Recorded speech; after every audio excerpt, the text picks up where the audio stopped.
what about October 7th? Israel has a right to defend itself. Maybe it was valid in the first 2-3 days. Oh, what's the proportionate response? But like 40,000 people. So what is your number in that? Is 50,000 enough? Everything that Israel has been accusing the Palestinians of doing, they have been doing it themselves, and nobody seems to give a fuck. My commitment to the safety of the Jewish people, the security of Israel, and its right to exist as an independent Jewish state is ironclad, even when we disagree. It's like, are we talking about what is the right thing to do, or what is the thing that he should do to be re-elected? Because these are two different questions. You guys are talking about Hamas, and Hamas has been bullshit and being financed under the eyes and nose of Netanyahu. So I don't even know what kind of conversation we're having. I don't know if listen, Bassem. Couldn't the people say the same thing about you and about those who support Palestine?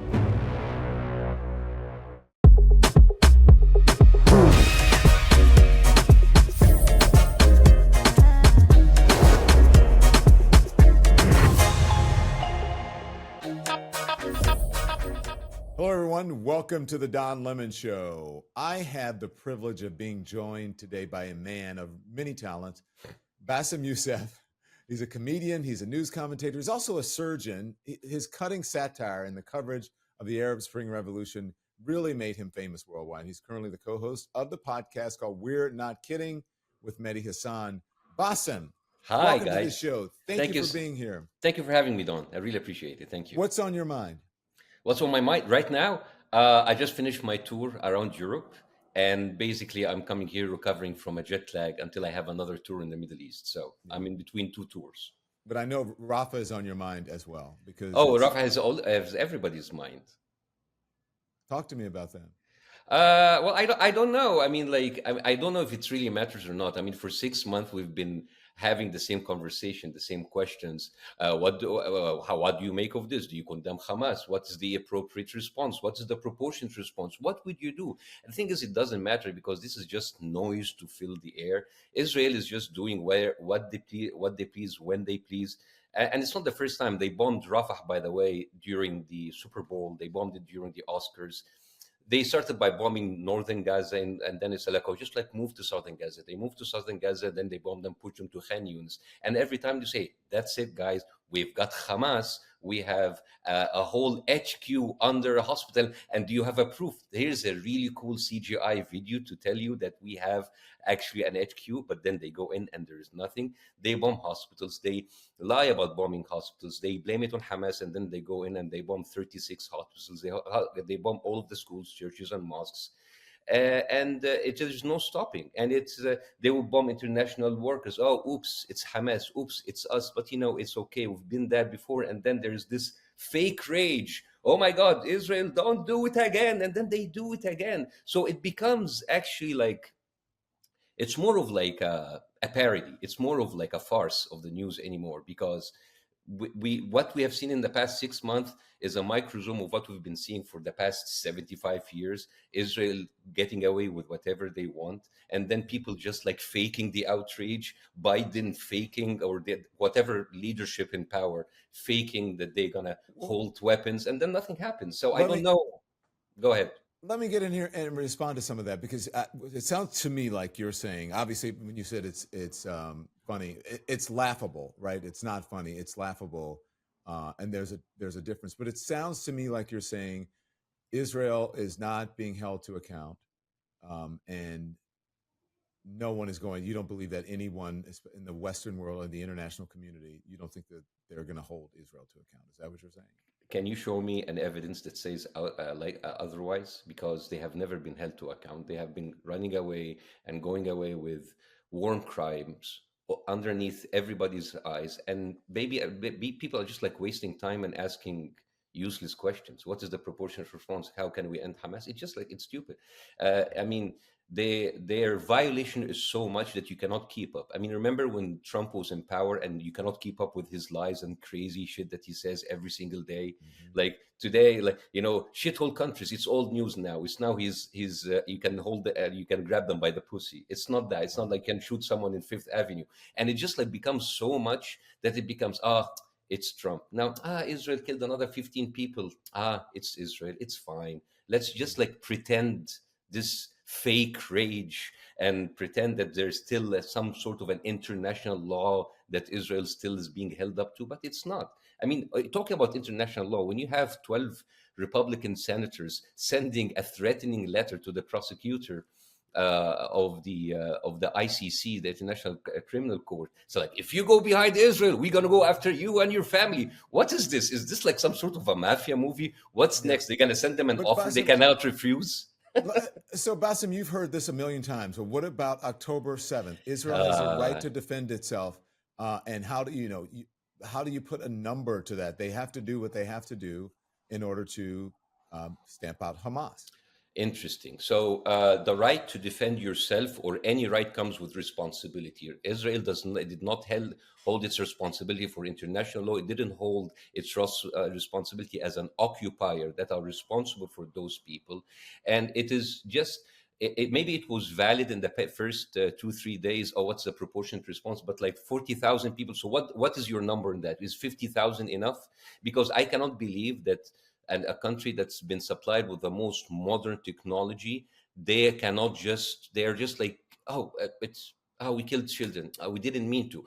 We have videos of them shooting little kids in the head, snipers. Is Hamas hiding behind that little baby, behind his head, is in his diaper? When you tell me that there are human shields and we're just like they're embedded in the population, that is ridiculous. That is meaning that like 40,000 people killed. That means that there's a 40 military target. And this is the whole thing about human shield that I don't understand, because, it's very indisingenuous, because people forget.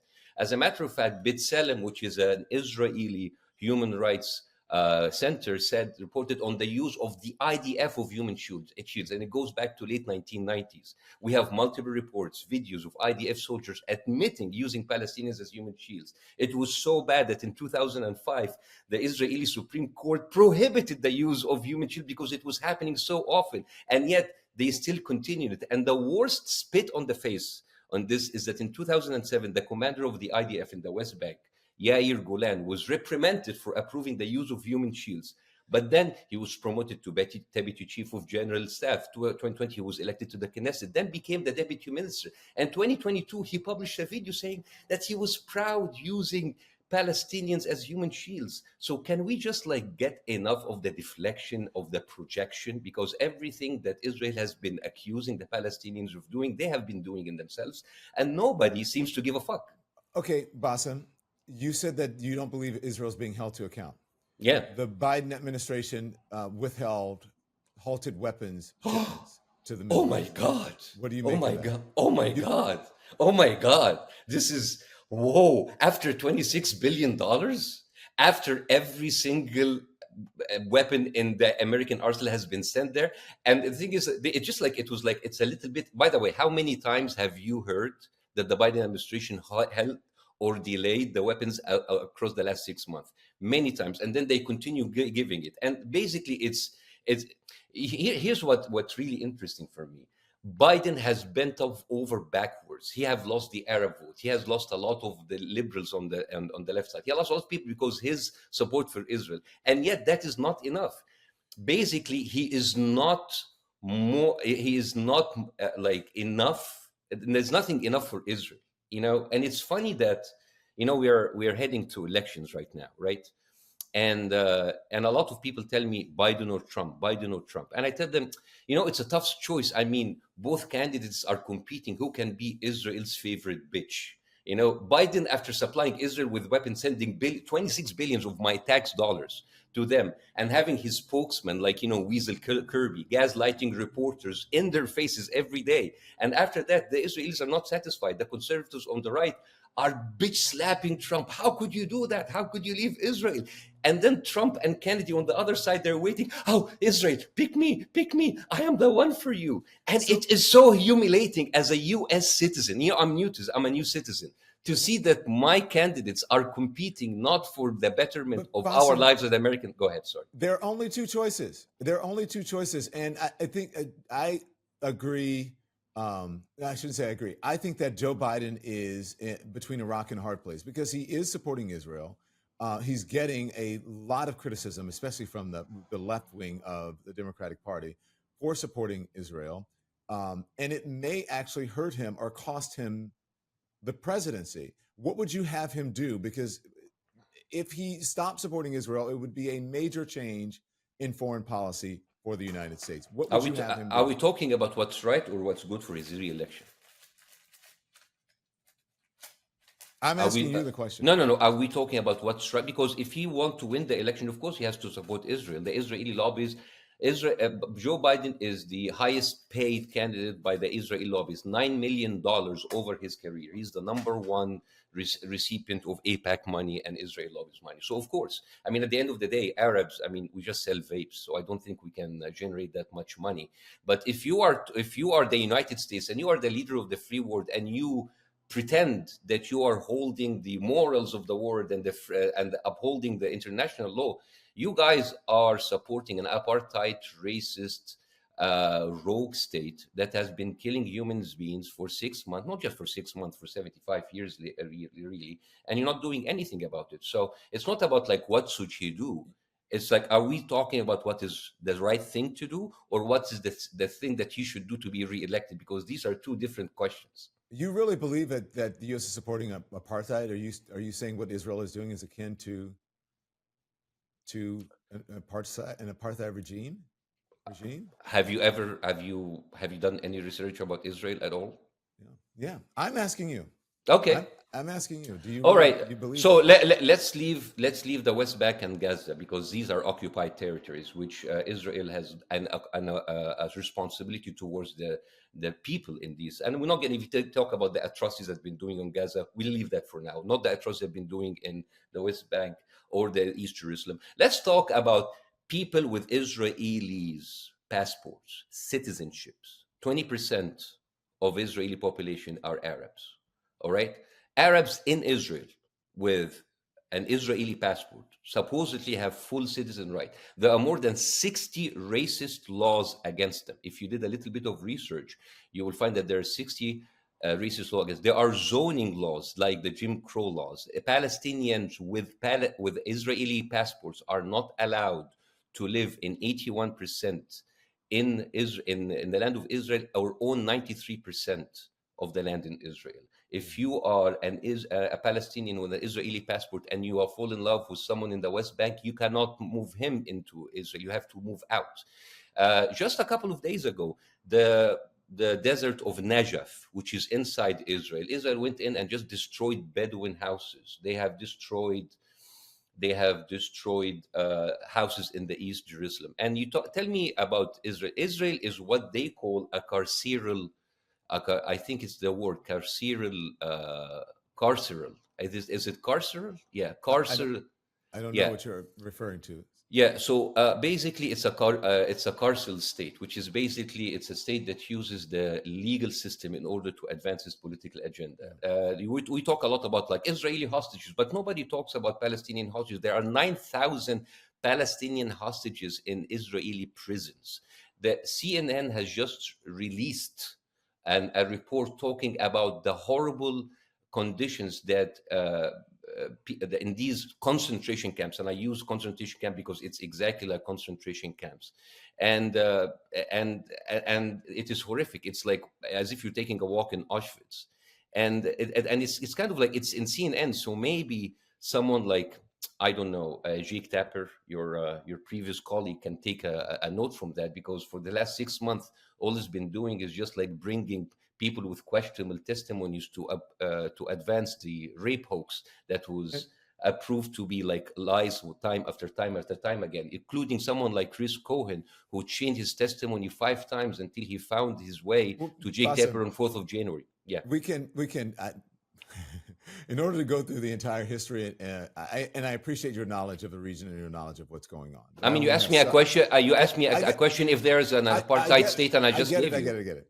I do, and I want to know. But I in the time that I have with you, I want to find out. I want to ask you about a number of different things. Okay, go ahead. And so when you say you believe that the Biden administration is supporting an apartheid regime, yeah, then what would the next move be? What would you have Joe Biden and the Biden administration do? What would you have America do at this point? Well, I have a practical solution and a little bit of an impractical solution. The practical solution is Israel is a client state. Israel is not an ally, it's a client state. It takes money from us. You and me and every other American have their taxpayers, tax dollars being paid, being shipped $26 billion in the last 6 months to buy weapons to kill children and women.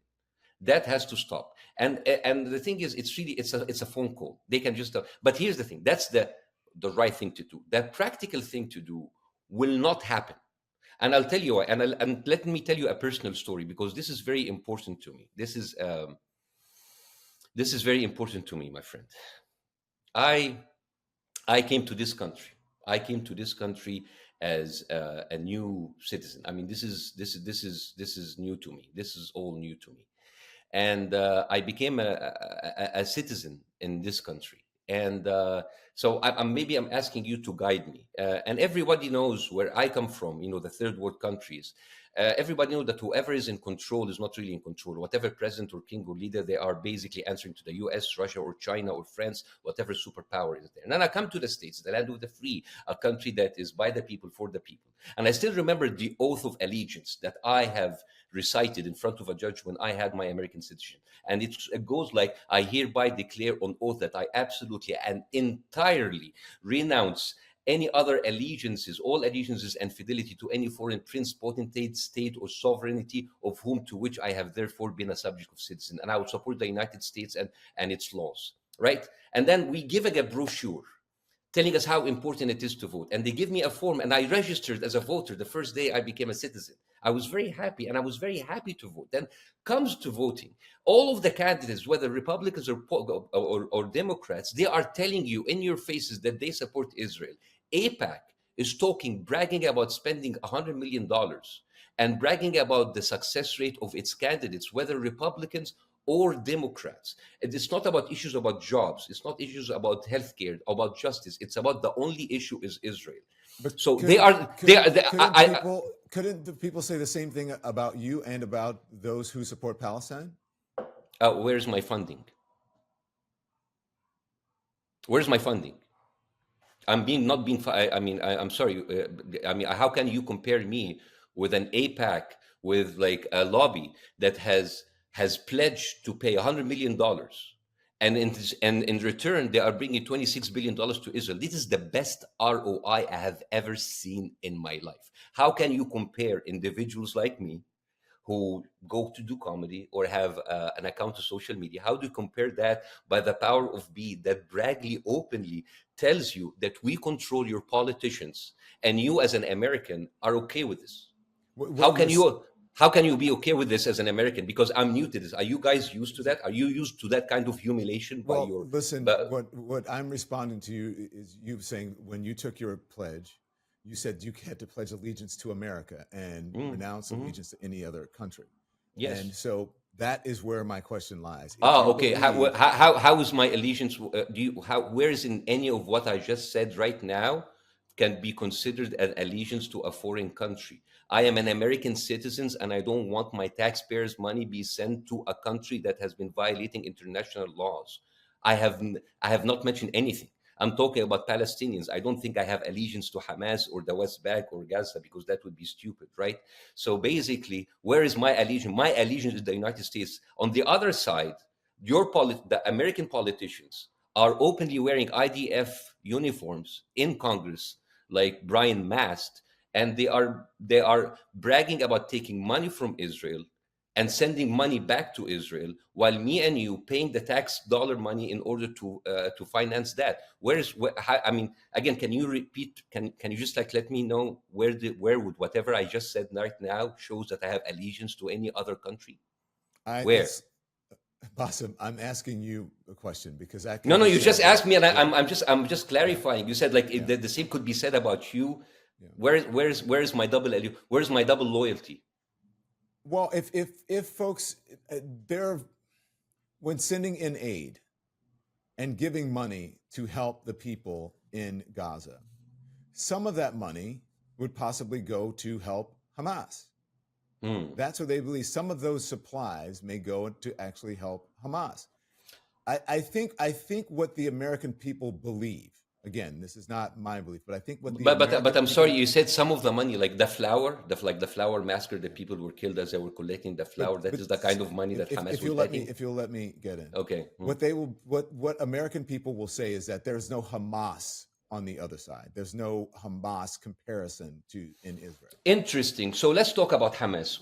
How did Hamas originate? And I'm sorry. And can I just, like a pop quiz? 2019. Who said this? In order to prevent the establishment of a Netanyahu. Palestinian state, yeah, Netanyahu. So Netanyahu, basically, he was caught on tape many times bragging about sending money to Hamas. So every time you tell me Hamas, I will tell you Netanyahu. So can we just, like, enough of that, because I'm really sick and tired of, like, this same conversation again. You guys are talking about Hamas, and Hamas has been bolstered and being financed under the eyes and nose of Netanyahu. So I don't even know what kind of conversation we're having. I don't know if listen, Bassem. I don't know if it's just a language thing where, because you keep asking me, I'm asking questions. I'm not saying that I believe anything, but I have to ask you questions. So I don't represent America in this conversation. I don't represent Israel in this conversation. I don't represent Palestine in this conversation. I represent a journalist who's asking questions. And because there's no one who is an Israeli here or is a Jewish on this side, I'm simply playing devil's advocate to you. Okay. To try to get the answers or questions in Wait, from the other wait, side. but isn't that like so isn't when that the you're opposite asking- of what? Isn't that so the I opposite don't- of what you said I a don't few know if years you- ago? I don't know if you're. I don't know if maybe you Maybe believe- maybe it's a second language. Maybe it's my second language. Okay. It's my second language. I'm sorry. Okay. All right. I'm sorry. So I don't know if you're being rhetorical by asking those questions. I'm new to this, but, like, I remember you, John, said it like a couple of years ago. You said, like, you're done being a devil's advocate and doing both sides, and you want to be a journalist. So I'm talking to you as a journalist, and as a journalist, I'm not talking to you as on opposite side of the. I'm basically, we are Americans, me and you. We are both American citizens. I'm well, new. context You've is been there before everything. me. Context is everything. When I said I'm sick of doing both sides, that was in relation specifically into American politics and Donald Trump and his administration and his lies. But it goes with everything, by the way. I think it's okay to present questions, different questions from different sides of an argument. So let's talk about Hamas. The fact that if we keep doing this, I don't think there's any substance in the conversation. Again, I would just maybe it's rhetorical that you're asking, but it is rhetorical. It's not you. Let me It's finish, please, Bassem. Mm-hmm. You keep asking me my opinion. I don't have an opinion on this. I'm trying to get your opinion. I want to hear what you have to say. Good, but you I understand. I don't think that people listening care what I think about Israel or care what I think about Hamas or care what I think about Palestine. That's not. I'm not a foreign policy expert. I'm simply a journalist with someone asking someone who has a vast knowledge of the region. Not really. I'm a comedian, but, like, when I say you, sometimes it's the impersonal you. It's the definitive you. That's it. Good. I get it. Okay. So maybe English is my second language, but I know that much. Okay. So when I say from here now, when I say you, got it, and as if I say, like, you, the media, you, yeah, the American public, you. When you say, when you go in and kill somebody, of course I'm not saying Don you're going to go in and kill somebody. Okay. So I hope that, because it sounds like you were asking me. So listen, I wasn't. I want to ask you about this peace deal that was brokered by Qatar and Egypt and the U.S. and was also signed by Hamas, but Israel rejected that ceasefire. Were you surprised to see them reject that deal? Of course not, because. Don, Israel has been telling us that they're going into Rafah for the past 3 months. They went into Rafah many times. I told you, during the Super Bowl, during the Oscars. And the thing is, we have Israeli politicians on record saying that even the hostages was on a lesser importance. That what's important is to eradicate Hamas and to kill whatever eradicating Hamas means. So I was not surprised, because basically Hamas said yes. Israel was going to go into Rafah anyways, because from October, they have been telling us that their prime objective is to evacuate Gaza from the people, to push them a little bit outside, wink, wink, and then they'll get them back. But they are already selling settlements plans to people in Gaza. And they are guilt tripping everybody. Why don't the Arab countries take Palestinians? It's like going into the streets, shooting someone in the face, and then. So it's like, why is not anybody burying the corpse that I just killed? It doesn't, and I don't know why it flies. Sorry to go ahead. I'm just wondering if, when you're thinking about all of this that's happening, the holding of weapons the ceasefire deal by Israel rejecting the ceasefire deal, the assault on Rafah.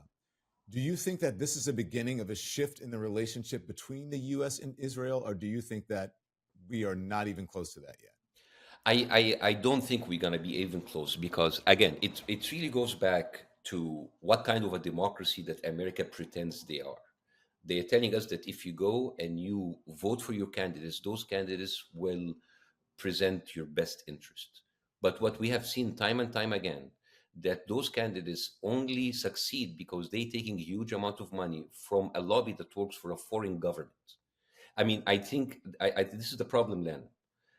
I am new to this country, and I am, and even back, I've told you about the leaders and the kings who've been like, manipulated by the superpowers. Even those people had the dignity to pretend that they have a little bit of free will and a little bit of independence. But right now, you have politicians. I mean, as someone who says Israel doesn't need America, America needs Israel. What kind of a humiliation is this? So basically, if Biden or whoever comes doesn't give Israel what they wanted, they will work in order to finance people to do what they wanted. There was someone called Donna Edwards. She was a congresswoman from Maryland. She lost her seat because AIPAC financed her opponent, not because she said no in any pro-Israel resolution, because she voted present. Andy Levine, who was a Jewish congressman from Michigan. He lost the elections because AIPAC ejected $4 million for his opponent because he is a Jewish person who does not approve of Israel policies. So when you tell me, I wish it's like, oh yeah, maybe it's shifting, maybe it will be changing. But Don, you have people standing on the sidelines waiting to serve Israel motives anytime. And I don't know if you've seen this. And as a comedian, I found it very interesting. Have you seen that SNL sketch from 2013 that's been circulating?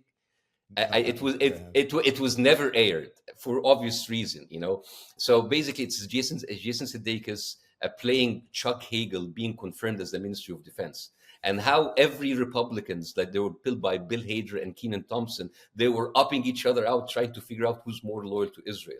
So basically, the one playing John McCain, I can't remember what his name. It's like, let me pose you a rhetorical question.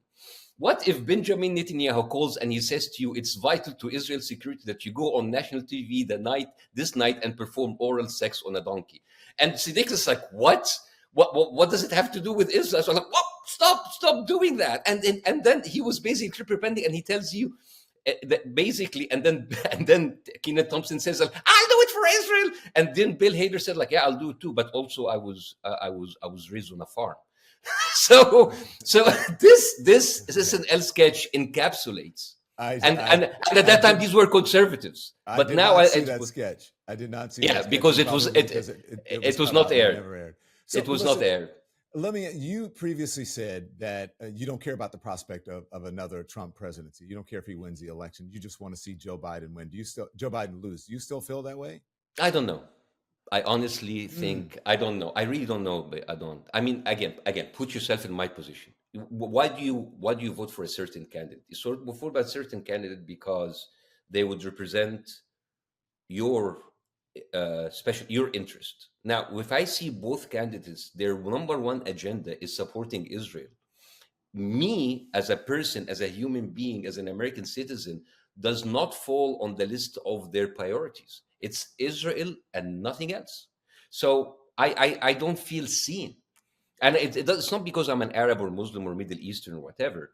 I mean, if I am an American who lives in Delaware or lives in Mississippi, I'm a school teacher or I have a small business, and then I see my tax money being shipped overseas, not just aid for Israel, not just for weapons, but I see things like Friends of the IDF, and I see other charities that are taking tax-exempt money, sending them to build illegal settlements, to finance American IDF veterans. I mean, the IDF have collected $600 million in the past 13 years.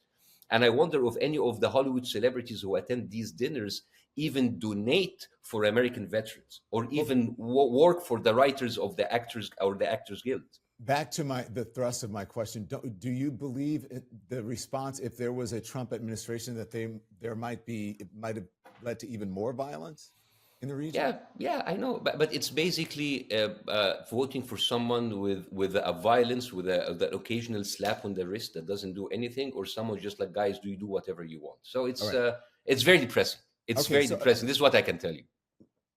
let me play this, and I want to get your response to it since we're Yes. on this subject of presidential candidates. This is Donald Trump just the other day at his trial here in New York City, speaking about the pausing of the shipment of weapons. Watch this. Thank you very much. What Biden is doing with respect to Israel is disgraceful. If any Jewish person voted for Joe Biden, they should be ashamed of themselves. He's totally abandoned Israel, and nobody can believe it. Now, he has, I want to get your response to that, but remember when he criticized Joe Biden for saying, if you vote for Trump, you ain't black? Do you remember that? Yeah. It's the same. It's the Is he same basically thing. saying the same thing to Yeah, Jews? absolutely. But it's kind of like I wish someone would abandon me and give me $26 billion. I am craving for that kind of abandonment. But Joe Biden has been playing kind of like samurai with all of the stuff that's got. Oh, I've seen decapitated babies. Have you seen? No, I haven't seen. I'm sorry. And then Anthony Blinken goes in and talks about this crazy story about Hamas fighters like killing and raping and killing someone's breast and then sitting down and having breakfast, which is, I mean, I don't know even how people can report that. But it becomes a charade. It becomes as a charade. And the thing is, we are right now seeing for the first time how the audacity of people saying that they work for a foreign government. They even wrote a bill called the anti-Semitism law. Even Jewish people's like, this is too much. This is crazy, guys. This is all of those people talking about counterculture, sticking to the man, cancel culture. They are canceling our First Amendment, our right to expression. Basically, if you criticize Israel, you could be penalized. You could be called. So, by the way, 25%. There's a poll that is done that said 25% of Jewish people in America believes that Israel is a racist state. So now 25% of Jews in America, that's 1.5 million, are anti-Semitic. So I don't understand how is even that kind of laws being written, and how people don't even speak about it. And all of those people of the First Amendment and the freedom, where have they gone? I wonder if, I've been talking to people about the disconnect between, there's an age gap about how young people feel about our Israeli policy, the United States Israeli policy, about the war in Gaza, and how older people feel about it. And even among Jews, some of the younger people are on the, out here protesting. Why do you think that is? I think it's because the younger people only know Israel through a Netanyahu far-right administration. And so that is what they think of Israel, as a sort of far-right. I would disagree. I would disagree with you, Don, because basically the only difference is that now you have internet and you have knowledge, and people are getting to know information for themselves.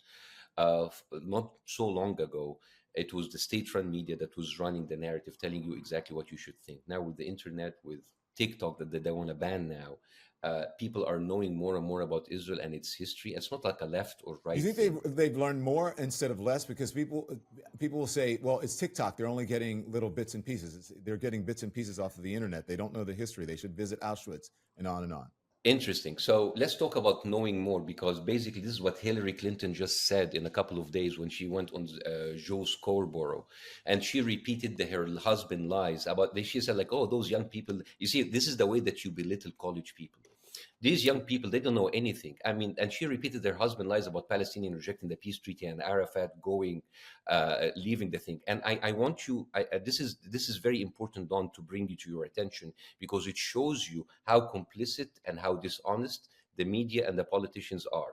John Scarborough, father-in-law, in 2009, Chvinis Brzezinski, he came on his show, and he was the national security advisor. And Joe Scarborough repeated the same bullshit about Arafat moving and Palestinians refusing. And the guy told him that that his information is surprisingly superficial and it's embarrassing listening to him. and he schools him about what really happens and how Arafat was giving a really lousy deal.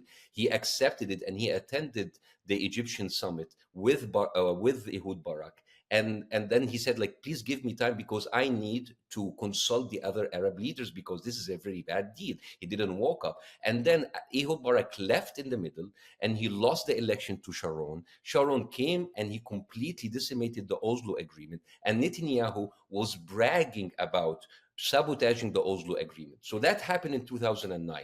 So 15 years later, when Hillary Clinton, out of all shows, comes on the same show where Scarborough was schooled by his father-in-law, and she repeats the same lie, and Scarborough doesn't even give her a pushback, telling her that I had the security advisor telling me that this is not the case. And you even have a headline with Bill Clinton say that Netanyahu sabotaged the peace treaty.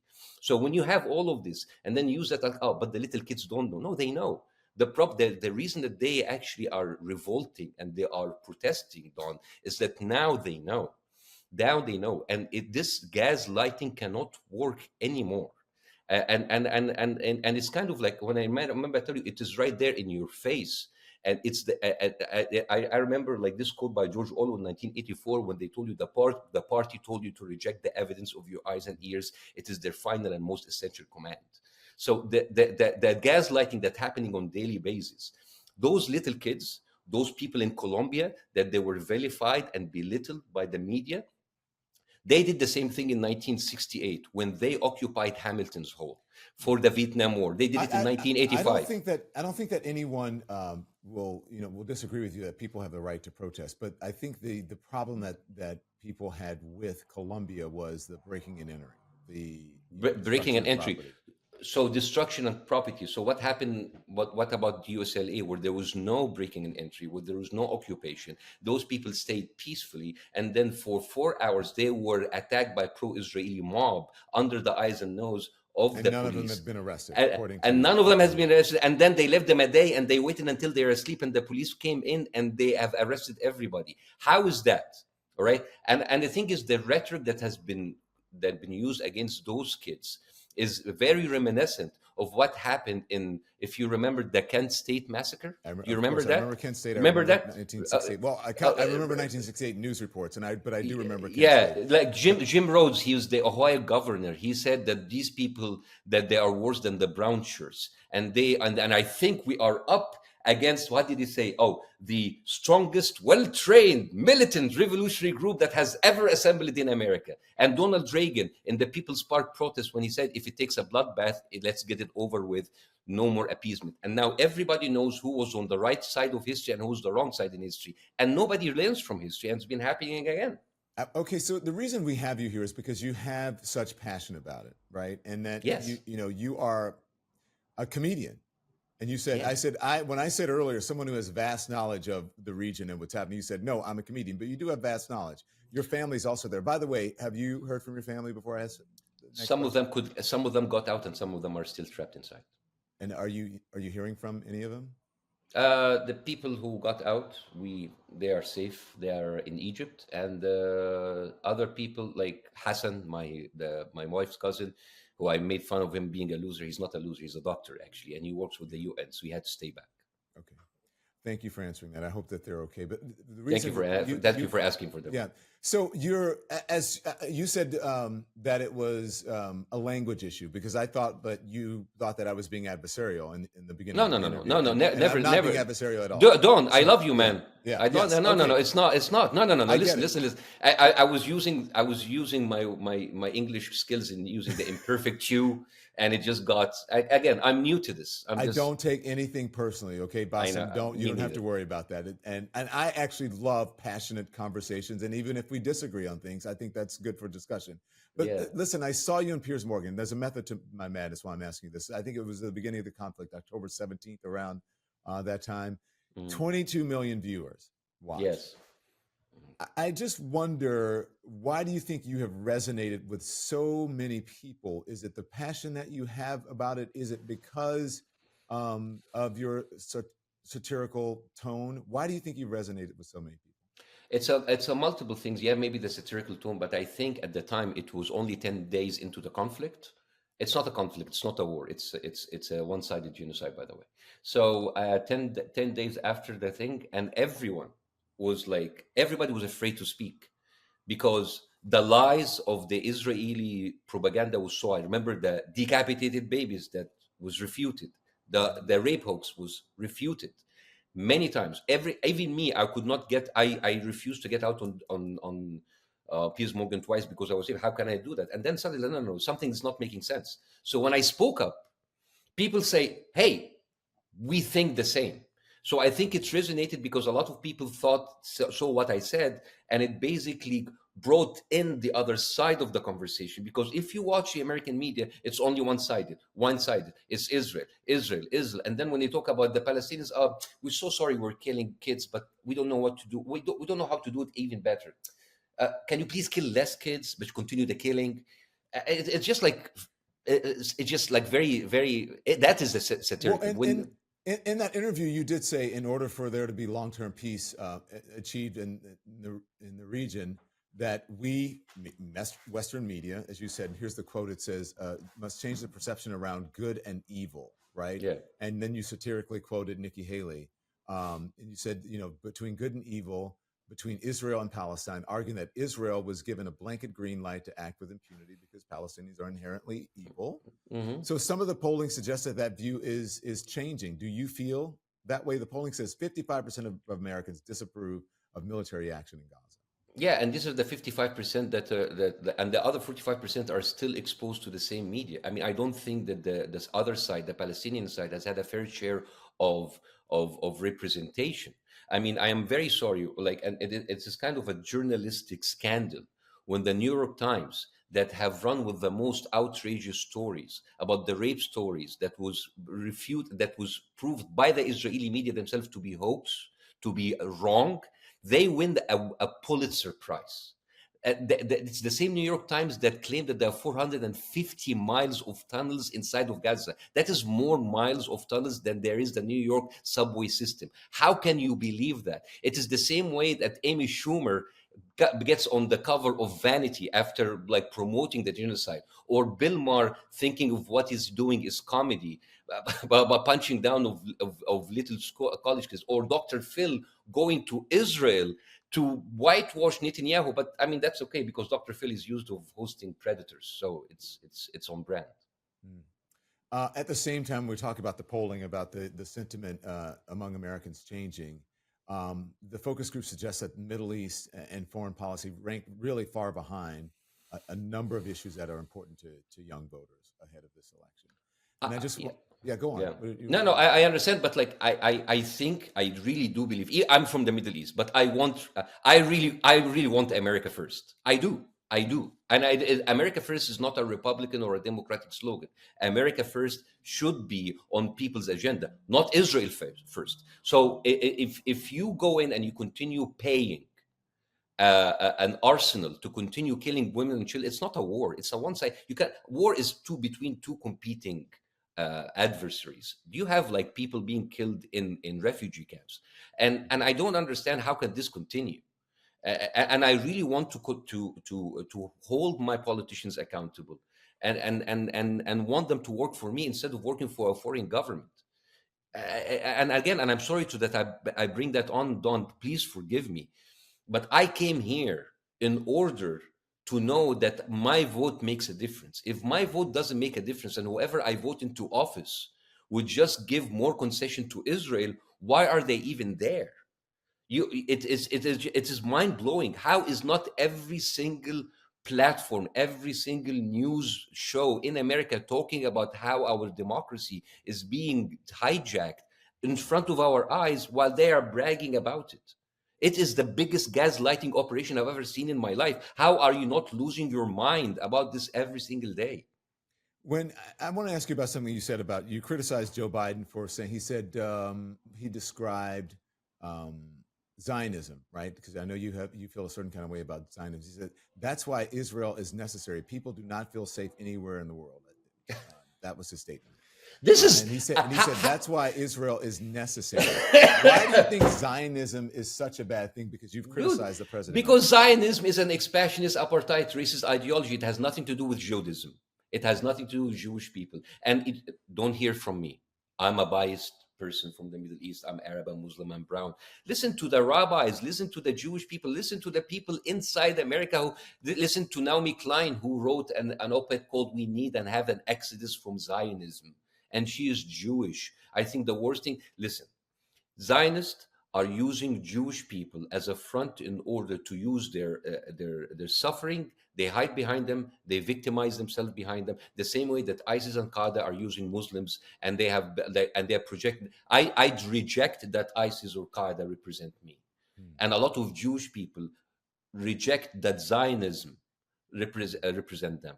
And if you have a few, not even a few, a lot of them who are powerful and have money who could tell you otherwise, that is like that's basically because of the money and the power that they have, but that's not true. I mean, my personal trainer is Jewish, and I told him about this anti-Semitic law and said, "Oh, I didn't know about this. This is crazy. I'm Jewish. I don't want this to happen. This is an infringement of my First Amendment." Everybody, like, whatever goodwill that Israel that has amassed over the years is gone.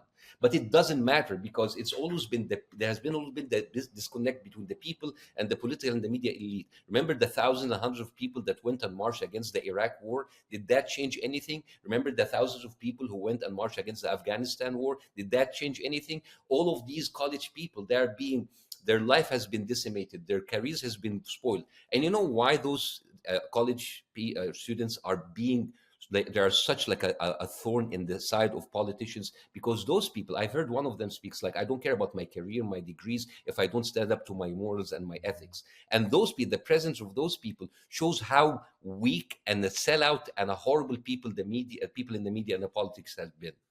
Their presence is a nightmare for them. I think people should realize this is not the first time that you've been vocal about what's happening in the region, because, I mean, you really came to prominence during the Arab Spring Revolution. I remember when I was at CNN and covering that. I'm wondering how this has affected your career. Has it been a positive way or a negative way? Positive and negative. So basically I'm not an actor. I do a few, like, I'm mostly a comedian, so I do a few parts here and there. I used to have maybe 2 or 3 auditions per week coming my way. Now that has dried up, so Hollywood is not sending me any auditions, so that's fine. But my stand-up comedy career is doing well because there's no middleman between me and the people. People just pay tickets and come to my shows. And so yeah, and you are very critical of the media. Obviously, we've talked a lot about that. But so now we all should. We all should. I agree. We should be critical of the media, especially the mainstream media, right? That's why you're doing this thing with Mehdi Hassan. I'm a contributor with my friend Mehdi and Zetiyo, and I'm actually like gonna go and maybe I'll do my own platform soon. I don't know, but do you think that independent media is the future of media? Do you think that people are fed up enough with the mainstream media that it will be good until it becomes too strong? And I'll give you an example. Remember TikTok, that was independent and people got their stuff from TikTok, and then when it's too much, we had a leaked phone call by the head of the ADL saying we have a TikTok problem. A few months later, they are banning TikTok. So again, it is very interesting how the media plays. And by the way, going back to the college, it's something that bothers me, and I'm sorry, Don, I have to tell you. Remember, like, everybody say like, oh, like all of those like anti-Semitic, all of those Jewish people that don't feel comfortable. Have you tried to talk to the Jewish people inside the colleges? Have you tried to talk to Annalise Orley, who's a 65 years old professor? She's the chair of a Jewish study department of Dartmouth. She was handcuffed and beaten by the police. Or Grant Minor, a Jewish Columbia grad student. He's part of the Jewish Voices for Peace. Or Kendall Gardner in Oxford and Cambridge encampment. There's like 750 Jewish students in camps. Have you seen the Shabbat from the Liberation Zone at the community center in Columbia? Yes, I have seen those, and I have spoken to. And again, I'm not talking you. I'm not talking you. But here's the thing. I have spoken to those people, and I want you to know that I understand where you're going with this. No. Don't. When I say don't, you again, it's not you, Don. I know. I I'm know, not arguing with you. but like me and you were sitting together on the seat and watching the media. I remember the media didn't say anything about when 8 Columbia students were hospitalized in January after an attack with an illegal chemical weapon that was perpetrated by 2 former IDF soldiers who are current Columbia students. They use skunk water. It is basically something that's developed by an Israeli company called Tech. And this has been deployed by Israeli forces as a crowd control weapon at protest. When the media ignores this and talks about signs and certain chants and about protests that has been proven 97% peaceful, and yet they were killed. Sorry, they were beaten up. When people ignore the valedictorian of USC, Asna Tabassum, who's refused to get the right of commencement speech, and that has not, never happened. And then encampment happened, and they went in and they beat everybody. Don't you see, as a private citizen, watching the news, how frustrating is this? Because I come from I come from a place where the media was biased in your face, but we all know it's a dictatorship. But here it's a free media. It's a free media. And then when you come here, the same techniques happen. You will plant a certain people. It's called, I think, heckler's veto, and you just like do some crazy thing, and the students will say that does not represent us, and still the media runs away with the most obscene example to prove to you that those people are anti-Semite or hateful or violent. And then you have the NYPD commissioner showing like chains that are used for bicycle safety as a proof that they're using weapons. This is exactly what I have seen in Egypt. This is exactly what I've seen in the Arab world, how the government would planting evidence on the students so they would vilify them against the public. Yeah. And All this I'm is trying why to say is, Bassem, is that I've seen what you are saying, and I actually went to a rally at NYU because I thought the media coverage was skewed, and they were holding good a for you. Shabbat. Good for you, They were Don. holding a Shabbat, and many of the students who I spoke to were Jewish, and they told me why they were there supporting Palestinians. So I mean that does happen, but I I do appreciate you, think Don. that yeah. So I do think that when there are skirmishes, the cameras turn towards that. But that is natural. When people are breaking into buildings, the cameras will turn toward that. When cops are trying to move people, the cameras will turn toward that. I'm not saying it's right, but that is what happens. So That's in a why way, I'm agreeing with you. that's why I love Macklemore. Have you seen his recent hit? No, no, I have not. Oh my God! Yeah, you haven't seen it? No, I have not. Oh my God, Macklemore had it's called Hind's Hole. You remember when Hamilton Hall, they renamed it Hind's Hole after the little girl Hind who was 6 years old that was trapped in a car that was bombed by the IDF for hours, and it was used as a bait to kill all Yes, of the yes. Remember? I've seen it. I know Yeah. what you're talking about. I know what you're talking about. So Macklemore that's why I love Macklemore. Like, at least he has the balls to speak up while the rest of the media are lying, whining, even denying as colleges, as students have been vilified, crucified, even their basic rights denied. I feel I'm kind of rapping now. I mean, you ignore women and children being killed en masse. So then, But hey, the listen, IDF is the most moral army in the world, my ass. Still, the media keeps giving Israel a pass, but that's okay as long as we all condemn Hamas. Mass graves with people hands zip tied. We've all seen this has been worldwide. Where's the free press? Where did they hide? Spotting IDF lies, covering up daily genocide. Sorry, did the word genocide hurt you? Oh no, that's something Israel won't do, but they do. Stop pretending you don't have a clue. All of you knew, but none of you speak up. Not of you, even a few. You all have been lying while babies in hospitals are dying, ignoring the politicians Israel been buying, calling everyone an anti-Semite while that shit in flying. So wake up, guys. Your journalistic integrity is in decline. How about telling the truth? Maybe grow a fucking spine. Now, how do I wrap up this lousy rap of mine? Well, I'm a comedian. I should end that with a punchline, but I have none. Not this time. So how about something else, something that can rhyme? I know, Free Palestine. Hey. I love Macklemore, and he inspired me. Bassem, I love your passion, and I think it's great. And I don't want people to think that we're fighting, because we're not. But no, we're not. Okay. We're not. Yeah. I like the fact that you went into the Columbia encampment to report and to know for yourself. I went to NYU. I tried to get close to Columbia. I could not get that close because the police were blocking the me. fact that you tried makes you a good man in my book. Yeah. So then, as we end this, now what? Where do we go from here, in your estimation? I think politicians should work for America, not anybody else. It's really as simple as that. Because Don, if you saw the NRA like bragging about buying politicians, it will not sit well with you. Now, if a foreign country is bragging about buying politicians and it's in your face, that should not sit well with anybody. Not sit well with conservatives, with liberals, with independents, with whatever third party. This is an obscene hijacking of our American democracy. I love this country. This country gave me a second chance. I want to raise my kids in this country, but I don't want to have laws being written that my daughter grows up and goes and maybe she wears a kufiyya because she's partly Palestinian, or maybe she goes in and goes into a protest and she gets arrested because now there are laws that you cannot speak about a foreign country. Well, you have laws protecting you if you spoke about the president, the Congress, the Senate, God, Jesus, the Lord, Muslims, the LGBTQ, whatever, but you cannot speak about the one thing. I have always been made fun of as an Egyptian, as an Arab, by my American friends. Oh, you have all of these red lines. You have all of this stuff you cannot speak to. Now everybody is coming to see where is the true red lines of Americans, and I would like to see them deal with that and maybe cross it. Thank you. Thank you so much. I appreciate you appearing. I hope you come back. I would love to come back anytime. Let's do another rap. Maybe me and you. Bassem Youssef, thank you. Thank you, sir. Be well. Thank you so much. Well. Bye-bye. Thanks for watching The Don Lemon Show. Make sure you click on the image in the top right to subscribe to my channel and the thumbnail in the bottom right to watch more content from my show. And I'll see you next time.